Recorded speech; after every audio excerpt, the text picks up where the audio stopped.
नमस्कार, मैं हूं दुर्गेश शर्मा और आप देख रहे हैं स्वदेश 24x7 न्यूज चैनल। चलिए शुरुआत करते हैं आज के बुलेटिन की और नजर डालेंगे कुछ खास खबरों पर। पहले रुक कर लेते हैं भोपाल की खबर की ओर, जहां गांधी भवन में वर्ष 2026 का ओबीसी महासभा का राष्ट्रीय अधिवेशन आयोजित किया जा रहा है। आपको बता दें, अधिवेशन में देश भर से ओबीसी महासभा के पदाधिकारी और राष्ट्रीय कार्यकारिणी सदस्य बड़ी संख्या में शामिल हुए।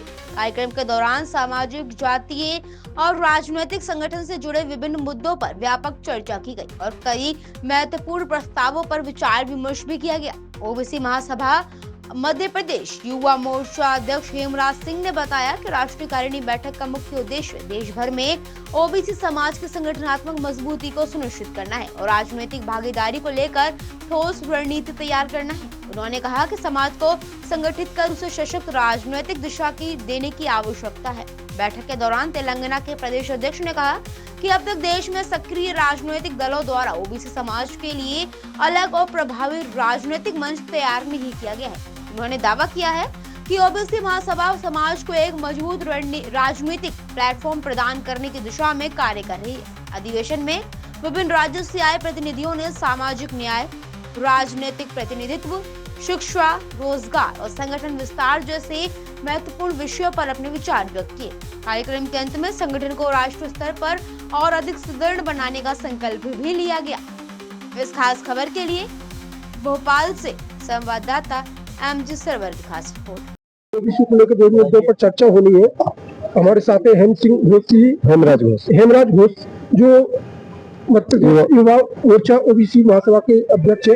जो आज कार्यक्रम रहा, क्या कहें? आज के अधिवेशन में कार्यक्रम हमारा हर साल अधिवेशन होता है और ओबीसी महासभा गठन सागर की भूमि से हुआ था। 137 दिन के धरने के बाद सारे पिछड़े वर्ग की सभी जातियों ने मिलकर के एक प्लेटफॉर्म बनाया ओबीसी महासभा।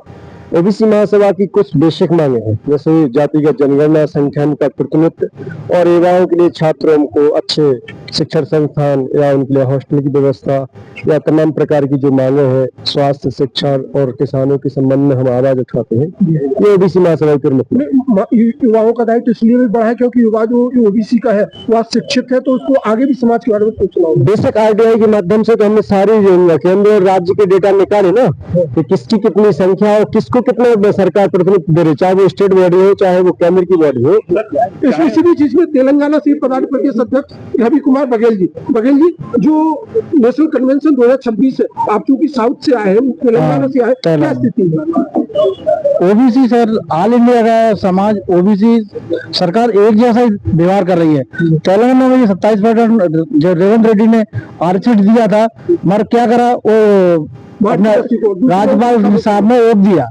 तो सब प्रॉब्लम में तेलंगाना में प्रॉब्लम है, मध्य प्रदेश में प्रॉब्लम है, उत्तर प्रदेश में। तो साथ में भी आप लोगों को आवाज उठानी पड़ेगी। हाँ, साथ में मैं अध्यक्ष हूँ, साथ में हम लोग काम कर रहे हैं इस जारी पे और संघर्ष करते रहेंगे। और 2 दिन की जो अधिवेशन होगा, इससे भी कुछ ठोस निकल के आएगा वो? हाँ, इससे जानकारी मिलेगी। ऑल इंडिया के सब लोग आए, अध्यक्ष जी आए और राष्ट्रीय कोर कमेटी के अध्यक्ष हैं, और सबके संपर्क में जानकारी मिलेगी। धन्यवाद।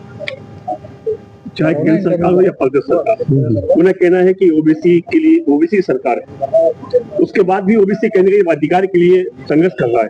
किस रूप में देखते हैं?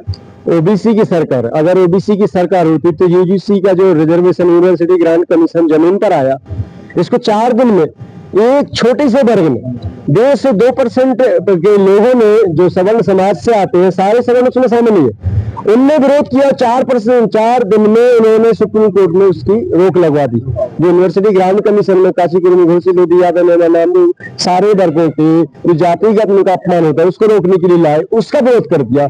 जातिगत जनगणना का भी नेशनल फॉर्म लॉन्च हुआ है जो हमारे बीच में आया है, उसमें कॉलम नहीं है ओबीसी का, ये ओबीसी का प्रधानमंत्री। तो क्या ये ओबीसी समाज जो है खुद अपने राजनीतिक दल के रूप में चुनाव लड़ेगी या किसी पार्टी का समर्थन करेगी? ओबीसी महासभा के सारे राष्ट्रीय कोर कमेटी सदस्य और स्टेट बॉडी मिलकर के तय कर रहे हैं ओबीसी महासभा का अगला कदम क्या होगा। क्या हमारी खुद की पार्टी लॉन्च करेंगे या हम किसी पिछड़े वर्ग के एक सामाजिक जो वास्तव में पिछड़े वर्ग के हितों के लिए काम कर रही जो पार्टी, उसको हम कंधा देंगे।